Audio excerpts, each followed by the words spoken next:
Hello friends, आप सभी का स्वागत है आपके अपने महल चैनल पर। मैं हूं कमलेश। फ्रेंड्स, आज के इस वीडियो में आप सीखेंगे गूगल शीट के कॉन्कैटिनेट विद ट्रांसपोर्ट फंक्शन के बारे में। अब इन दोनों फंक्शन का गूगल शीट में यूज क्यों होता है, पहले तो मैं आपको थोड़ा ये समझा दूं। तो क्या होता है कि जब हमारे पास कुछ ऐसा डेटा होता है जिसमें आप देखते हैं कि नंबर्स जो है हमारे पास बहुत सारे होते हैं, मोबाइल नंबर्स या ईमेल्स। तो कभी कभी क्या होता है कि किसी कंपनी या कभी कभी क्या है कि हमें किसी मोबाइल नंबर्स पर जो है इकट्ठा ही उनको मैसेज भेजना पड़ता है। और इसी तरह अगर हम ईमेल आईडी पे हम इस तरह से, जैसे अगर आप डेटा होता है यहाँ पर आपके पास, तो आप चाह रहे हैं कि भाई मैं वन टाइम में ही इन सभी को जो है इकट्ठा ही जो है मेल भेज दूँ। तो क्या होता है कि जब आप इनको इकट्ठा मेल भेजते हैं तो उसके लिए आपको क्या करना पड़ता है कि आप इस तरह से ही एक मेल आईडी आपने यहाँ कॉपी की, फिर इसको कॉमा करते होंगे, फिर इसको आप पेस्ट करेंगे, फिर कॉमा, फिर पेस्ट, फिर कॉमा, फिर पेस्ट, फिर कॉमा, फिर पोस्ट, है ना। तो तब जाके क्या है कि ये एक सेल में इस तरह से आते होंगे, फिर आप इसको कॉपी करेंगे, देन आप इसके बाद इसको मेल करते हैं। तो ये क्या होता है फ्रेंड्स, इसमें ना बहुत ज़्यादा टाइम लगता है। अब कैसे इसको हम कॉन्कैटिनेट के साथ ट्रांसपोर्ट फंक्शन यूज़ करेंगे, तो आप देखेंगे ये जो जितना भी आप लंबा मेथड यूज़ करते हैं ये आपको यूज़ करने की ज़रूरत नहीं पड़ेगी। तो पहले तो मैं आपको समझाऊंगा कि नंबर्स पे इसको हम कैसे अप्लाई करेंगे, और फिर मैं आपको बताऊंगा कि अगर आपको इसको ईमेल्स पर अगर अप्लाई करना है तो इसको आप कैसे यहाँ अप्लाई करेंगे। चलिए सीखते हैं। तो सबसे पहले मैं बताऊंगा आपको कि अगर नंबर्स पर अगर हमें यहाँ पर इसको करना है तो हम कैसे यहाँ पर इसको यूज करेंगे। तो यहाँ पर देखिए मेरे पास नंबर्स का डेटा है। अब हमें क्या करना है कि जितने भी ये नंबर्स हैं, टोटल काउंट मैं बताऊँ इसके नंबर्स का टोटल, तो काउंट आपके ज़्यादा भी हो सकता है। तो अगर ज़्यादा काउंट है तो ये मैक्सिमम क्या है 250 ही 250 तक की रेंज लेता है। उसके बाद जो है आपको अलग अलग इसको पार्ट में करना पड़ेगा। जैसे यहाँ पर काउंट 20 है, ठीक है। तो इस 20 जितने भी नंबर्स हैं इसको हम एक ही सेल में यहाँ पर करेंगे। तो ये कैसे होगा, चलिए सीखते हैं। तो सबसे पहले आपको यहाँ पर क्या करना है, अगर आप चाह रहे हैं कि जैसे ये आपको नंबर दिख रहा है कि इसके बाद अगर कॉमा इस तरह से यहाँ ऐड हो एक नंबर के बाद, तो उसके लिए आपको क्या करना है, यहाँ पर इस तरह से यहाँ यहाँ आपको कॉमा टाइप नहीं करना है। उसके लिए आपको यहाँ पर इस कॉलम में कॉमा यहाँ पर टाइप करना है। तो इसका भी मैं साइज थोड़ा बढ़ा दूँ, 14 कर देता हूँ। तो इस तरह से आपको कॉमा यहाँ पर टाइप करके फिर इसको ड्रैग कर देना है जहाँ तक भी आपको कॉमा चाहिए, केवल एक लास्ट का एक नंबर छोड़ के। तो यहाँ तक आपको इसको कॉपी करना है इस तरह से। जब आप कॉपी कर लेंगे तो अब क्या अगला स्टेप क्या रहेगा आपका, इसके बाद फिर आपका स्टेप रहेगा यहाँ पर इसको आपको कंबाइन करना है। कंबाइन कैसे करेंगे, तो उसके लिए आप यूज़ करेंगे यहाँ पर कॉन्कैटिनेट, ये वाला फंक्शन यूज़ करेंगे। ये आपने सेलेक्ट किया, फिर आपको इसके बाद कॉमा को यहाँ पर सेलेक्ट कर लेना है। जब ये सेलेक्ट हो जाएगा तो ये इसको आपको यहाँ तक ड्रैग कर लेना है। तो इसका भी मैं थोड़ा साइज यहाँ पर बढ़ा देता हूँ। तो ये हो गया हमारे पास।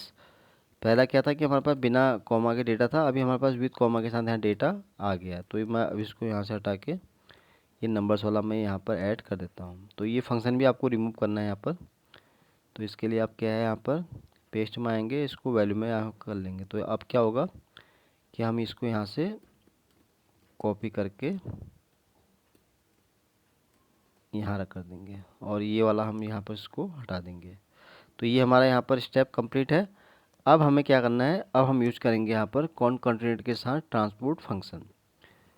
तो उसके लिए क्या करना है आपको, यहाँ पर आप टाइप करेंगे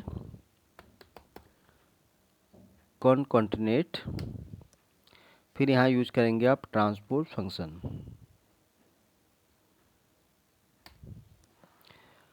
अब यहाँ पर फिर आपको ये रेंज सेलेक्ट कर लेनी है और इंटर प्रेस कर देना है। तो ये देखिए फ्रेंड्स कितना मैजिकल फंक्शन है, वन टाइम में ही जो है सारे यहाँ पर नंबर हमारे एक ही सेल में यहाँ पर आ गए हैं।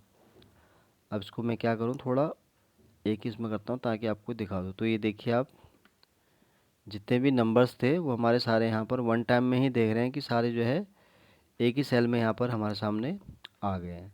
तो देखा आपने कितना सिंपल मेथड है। तो इस फंक्शन ने क्या काम किया पहले मैं आपको वो बता दूँ। ट्रांसपोर्ट नॉर्मली क्या करता है, जैसे ये अभी मैंने कॉन्कैटिनेट क्यों यूज़ किया, क्योंकि ये तो क्या है कि हमें इसको कंबाइन करना था इस तरह से, क्योंकि इसलिए हमने यहाँ पर ये वाला फंक्शन यूज़ किया कॉन्कैटिनेट। अब ट्रांसपोर्ट क्यों किया, क्योंकि ट्रांसपोर्ट ने क्या किया, अभी जो डेटा आपको इस तरह से वर्टिकल में यहाँ पर दिख रहा है, इसको इसने क्या किया कि हॉरिजॉन्टल में हमें यहाँ पर करके दे दिया। तो ये था कॉनकैटिनेटर के साथ ट्रांसपोर्ट फंक्शन का, कि दोनों फंक्शन ने कैसे यहाँ पर काम किया। तो यहाँ पर जैसे मैंने कॉमा यूज किया, तो आप यहाँ पर कोई और साइन भी यूज कर सकते हैं। अगर आपको लगता है कि ये अगर साइन रखना है तो इसको भी आप इस तरह से यूज रख सकते हैं, और कोई भी साइन है इस तरह से आप इसको इस तरह से यहाँ पर यूज कर सकते हैं। तो आपने देखा फ्रेंड्स कितना आसान और सिंपल तरीका है, किसी भी नंबर्स को अगर आपको एक ही सेल में अगर करना है तो उसको आप कैसे कर सकते हैं। तो ये तो मैंने आपको बताया नंबर्स का। अब सेम अगर आपको यहाँ ईमेल आईडी के लिए भी करना है तो उसके लिए भी आपको सिंपल वही सेम चीज़ करनी है। यहाँ पर आपको कॉमा इस तरह से टाइप कर लेना है जहाँ तक भी आपको चाहिए, लेकिन लास्ट का एक छोड़ देना है, क्योंकि उसके बाद फिर हमारा डेटा ख़त्म है तो फिर कॉमा का कोई वहाँ यूज रहेगा नहीं। तो ठीक है, ये मैंने यहाँ तक कॉमा ले लिया। तो इसका मैं साइज़ इंक्रीज करता हूँ, 14 मैंने कर दिया। फिर इसको आपको क्या करना है, कॉन्टिनेंट से इसको आप जो को कंबाइन कर लेना है, तो ये हो जाएगा इस तरह से। तो इसको आपको ड्रैग कर लेना है यहाँ तक। फिर इसके बाद आपको इसको कंट्रोल शिफ्ट वी भी कर सकते हैं, या आप इसको इस तरह से भी वैल्यूज में यहाँ पर कर सकते हैं। साइज़ में थोड़ा इंक्रीज कर देता हूँ इसका, तो मैं इसका साइज़ रखता हूँ 14। तो ये हमारे ईमेल आईडी सारे यहाँ पर विथ कॉमा के साथ आ गए हैं। तो अब क्या करूँगा, मैं इसको यहाँ से कट करके यहाँ पर कॉपी कर लूँगा। तो यहाँ तक हमारा जो है पूरा काम कंप्लीट है। अब हमें सेम वही फंक्शन यूज़ करना है, फिर से कॉन्कैटिनेट ट्रांसपोज, और वन टाइम में ही पूरा सेलेक्ट कर लेना है। तो ये देखिए सारी मेल आईडीज़ जो हैं हमारे पास इस फॉर्मेट में यहाँ पर आ चुकी हैं। इसका मैं थोड़ा साइज इस तरह से यहाँ कर देता हूँ ताकि आपको दिखे, और थोड़ा इसका फ़ॉन्ट का साइज़ भी इंक्रीज़ करता हूँ। तो ये देखिए फ्रेंड्स, सारे जो मेल आईडी हैं विथ कॉमास के सारे यहाँ पर सब मर्ज हो चुके हैं। तो आपने देखा कितना आसान और सिंपल ये फंक्शन है, कॉन्टिनेंट के साथ ट्रांसपोर्ट फंक्शन कैसे यहाँ पर काम करता है। तो फ्रेंड्स आज मैंने आपको दो तरीके से समझाया कि अगर आपके पास नंबर्स में कोई डेटा इस तरह से है किसी कॉलम में, तो उसको आप कैसे से एक ही सेल में जो है सबको मर्ज कर सकते हैं। सेम मैंने फिर आपको बताया कि मेल्स के लिए भी इसको आप कैसे एक ही सेल में यहाँ पर मर्ज कर सकते हैं, क्योंकि नॉर्मली ये जो है प्रॉब्लम हमें तब आती है जब हमें किसी को इकट्ठा मैसेज भेजना हो कैंपेन के थ्रू, और मेल करनी हो, बहुत सारी मेल का डेटा हो हमारे पास, तो उसको वन बाय वन करने में बहुत टाइम लग जाता है। तो उसके लिए बहुत आसान और अच्छा फॉर्मूला है ये जो मैंने अभी आपको बताया।